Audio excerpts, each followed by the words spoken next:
सबों को सुसहाय।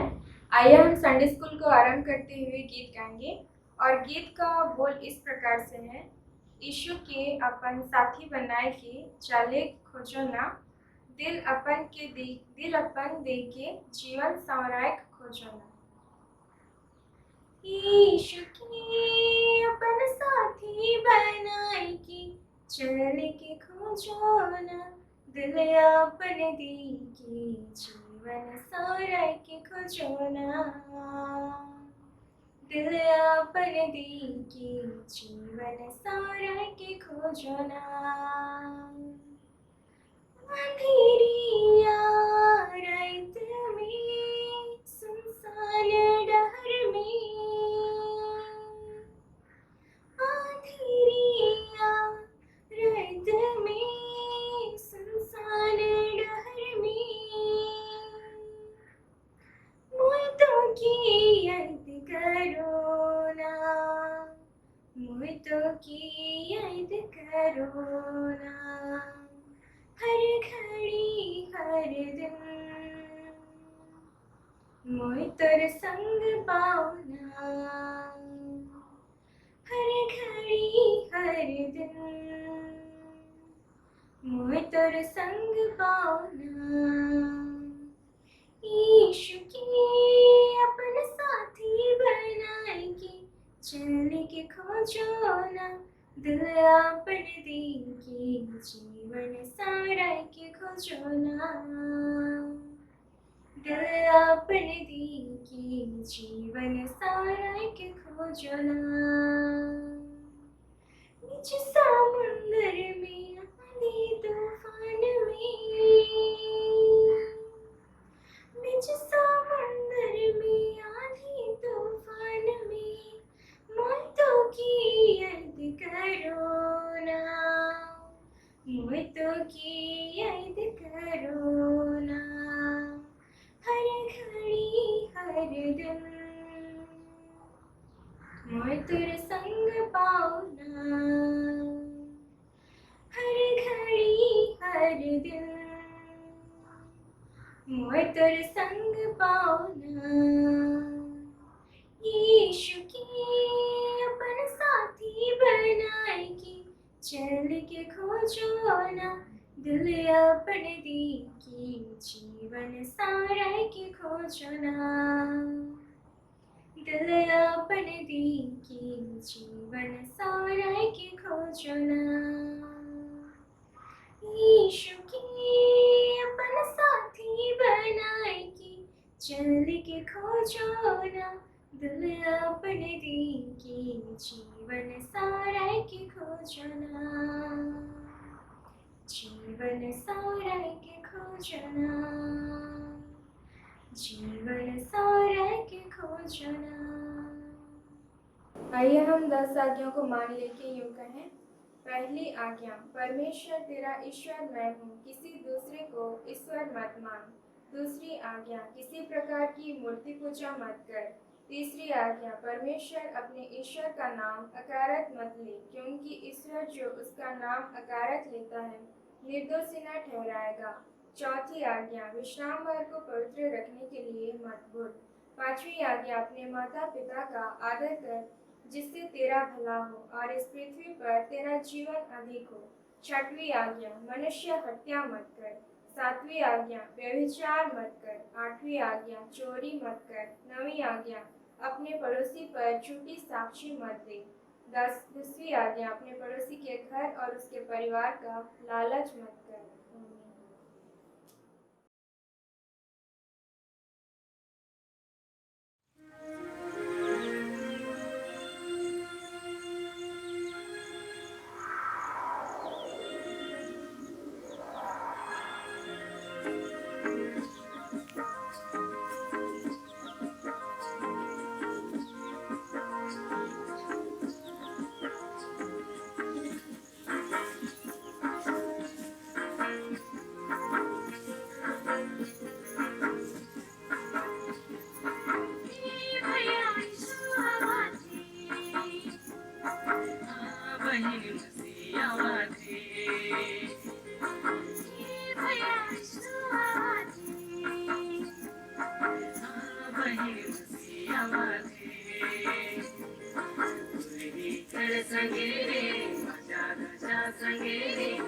जाई सुलझुला बनी आवाज़े तन कर संगेरे मन कर संगेरे सजाई सो हम के लगे आवाज़े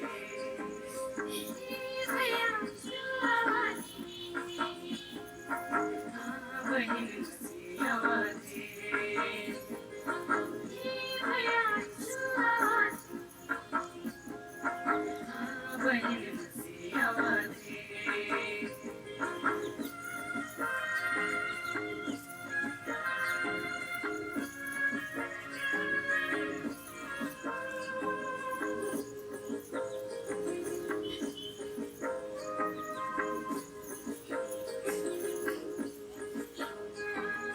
नदी नाला पार करी जंगल पहाड़ पार करी नदी नाला पार करी जंगल पहाड़ पार करी मथुरे मथुरे मथुरे जाबोई छूटी चांद तारा पार करी के मथुरे जाबोई छूटी चांद तारा पार करी के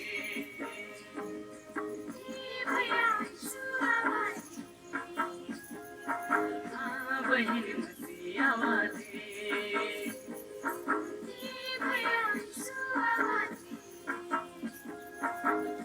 बहन मसी आवाज़े कर संगेरे राजा राजा संगेरे राजा सुलझुला बनी आवाज़े कर संगेरे मन कर संगेरे राजा सो हम के लगे आवाज़े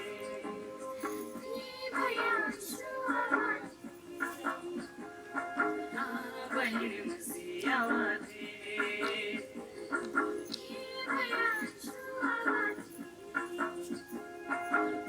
बहन मसी आवाज़े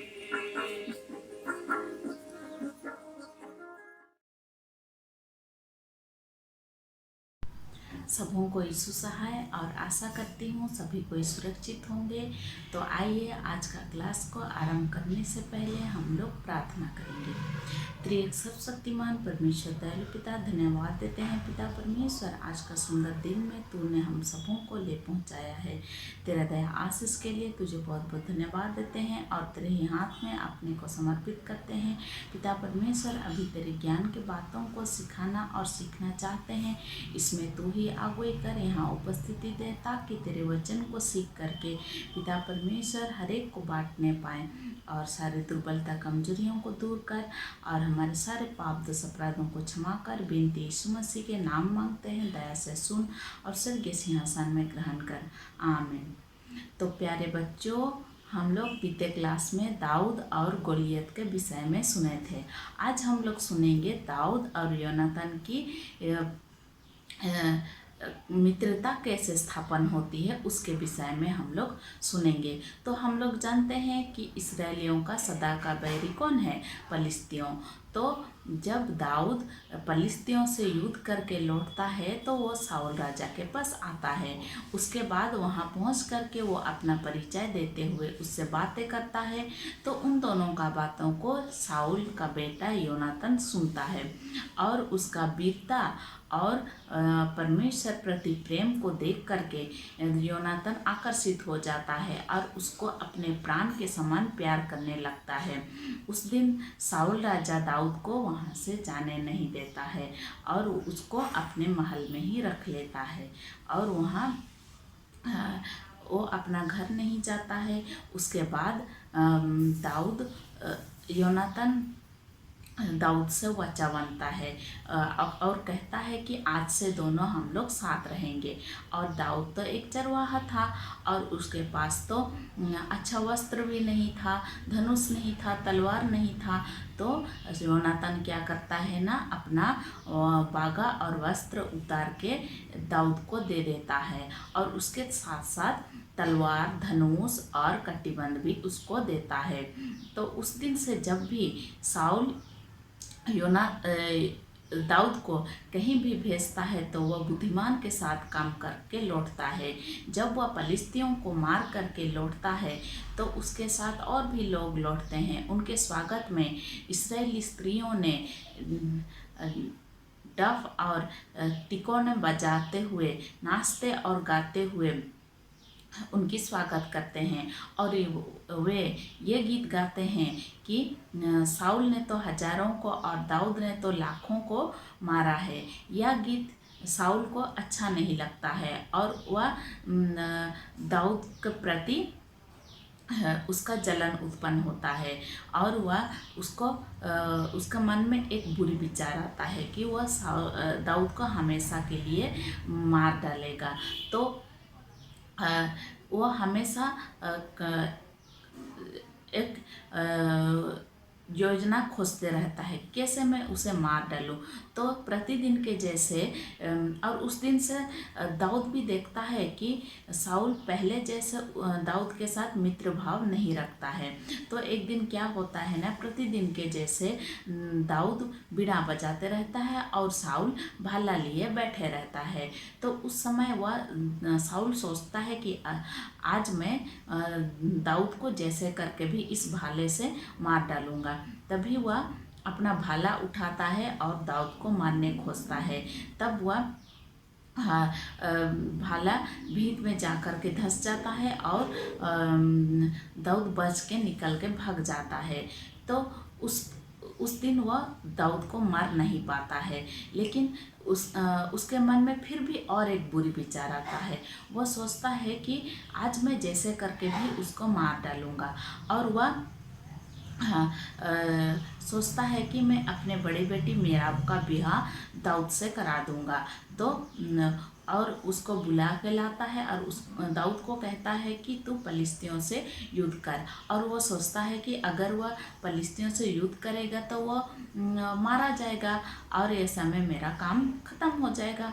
तो वह राजा का आज्ञा मानता है और पलिश्तियों से युद्ध करने के लिए जाता है।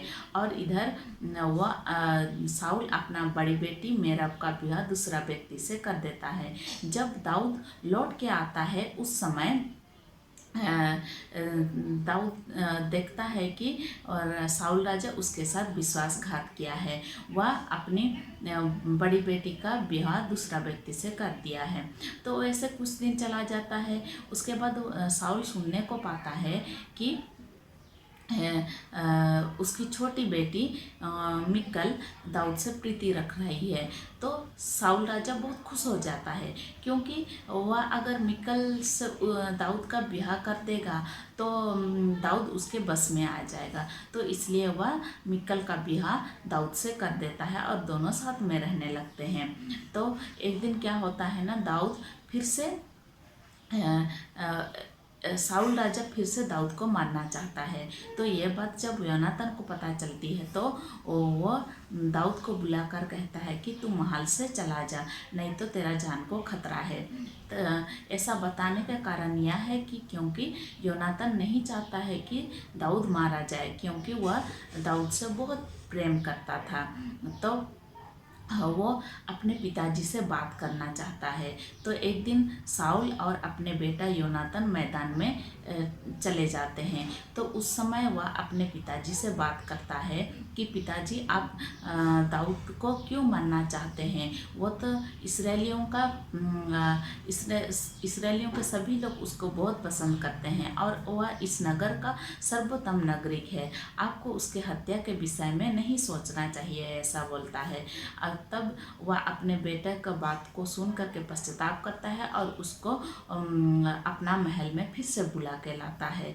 तो वह जब आता है तो दाऊद देखता है वहाँ महल का की संकट अभी भी टला नहीं है। दाऊद का मन में हत्या का विचार चल रहा है। तो वैसे ही एक दिन फिर से परमेश्वर की ओर से एक दुष्ट आत्मा साउल के ऊपर आता है और वह भाला लिए हुए बैठे रहता है और दाऊद प्रतिदिन जैसे बीना बजाता है। उस दिन भी साउल सोचता है कि इस बार मैं दाऊद को जैसे करके भी मार दूंगा। और वह अपना भाला लिए हुए उस पर वार करता है, लेकिन उसके साथ सो हमेशा परमेश्वर पिता रहता है दाऊद के साथ, इसलिए इस बार भी वह बच जाता है और वहाँ से भाग जाता है और भाला सीधा जा कर के भीत में धंस जाता है और वह भाग करके अपने पत्नी मिकल के पास पहुँचती है। जब वह पहुँचती है तो वहाँ मिकल बोलती है कि तेरा जान को खतरा है, तू निश्चय मारा जाएगा, इसलिए तू यहाँ से चला जा। और उसकी सहायता से वह खिड़की के द्वारा निकल करके वह भाग जाता है।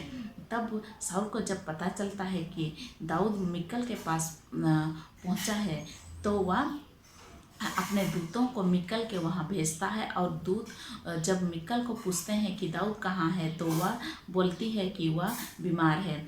तब वह बिस्तर को ऐसे सजा के रखती है जैसे कि कोई व्यक्ति सोया है। जब वह शाऊल का दूत वहाँ जाते हैं तो कपड़ा उठा के देखते हैं तो वहाँ गृह देवता सब रखा हुआ है और एक व्यक्ति सोया है जैसे रखा हुआ है। तब वह शाऊल राजा मिकल को बुलाता है और दाऊद का भागने का स्पष्टीकरण पूछता है। तब मिकल बोलती है, अगर मैं दाऊद को भागने में मदद नहीं करती तो वह मुझे मार डालता, इसलिए वह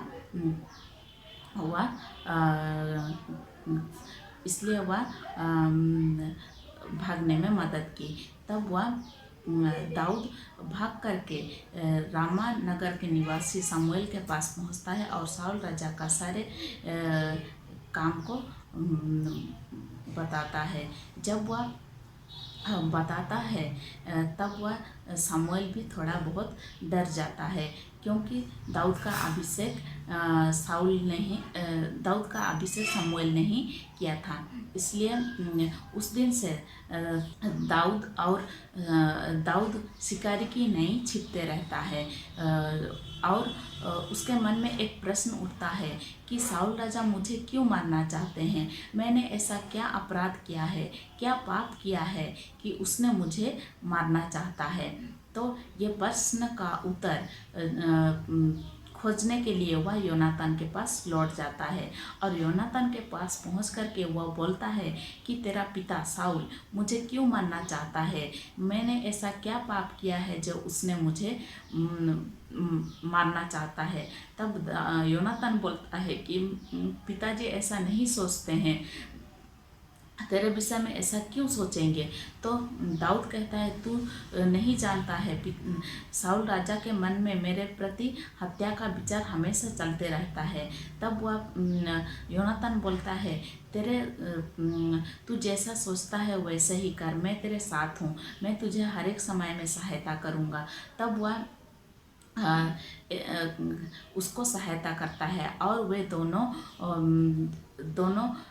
तीर का एक गुप्त भाषा अपनाते हैं और उसके द्वारा ही दाऊद को योनातान सहायता करता है और वह वहाँ से चला जाता है और शाऊल के मृत्यु तक वह छिपते रहता है।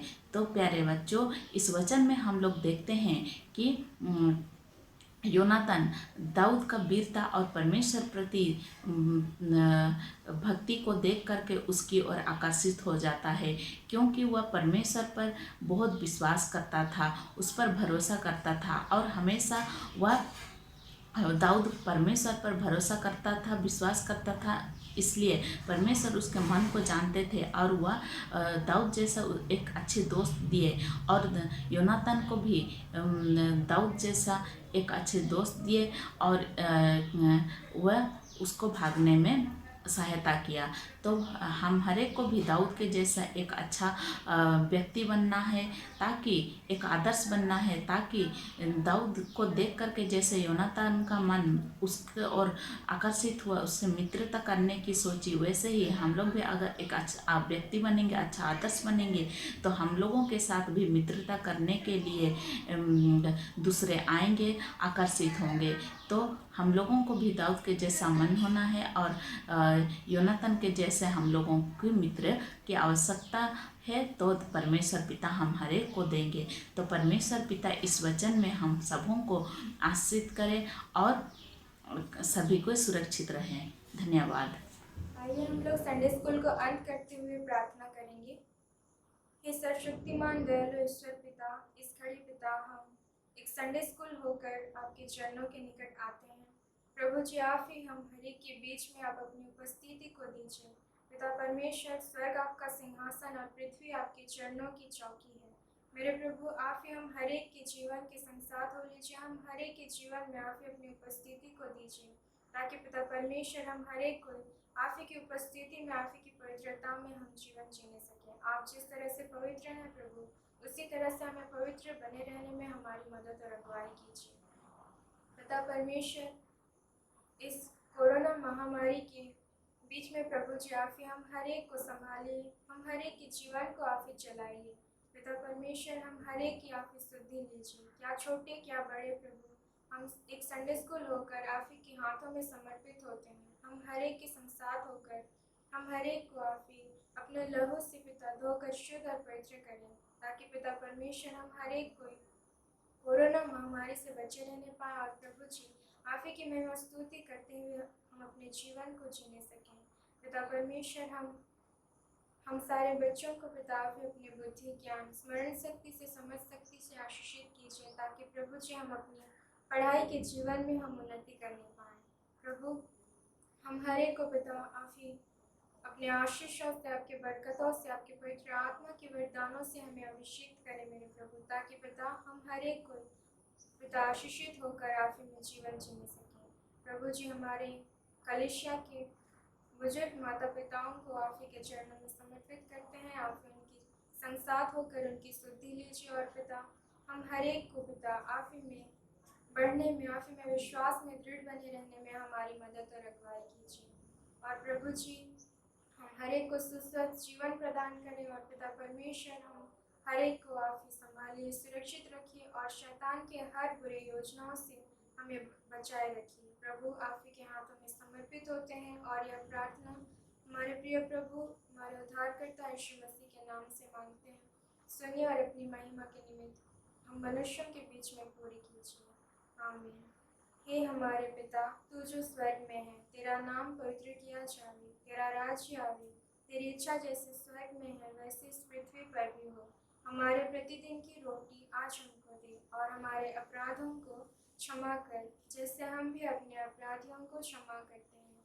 और हमको परीक्षा में मत डाल, परंतु बुराई से छुड़ा, क्योंकि राज्य और पराक्रम और महिमा सदा तेरी ही है। आमीन।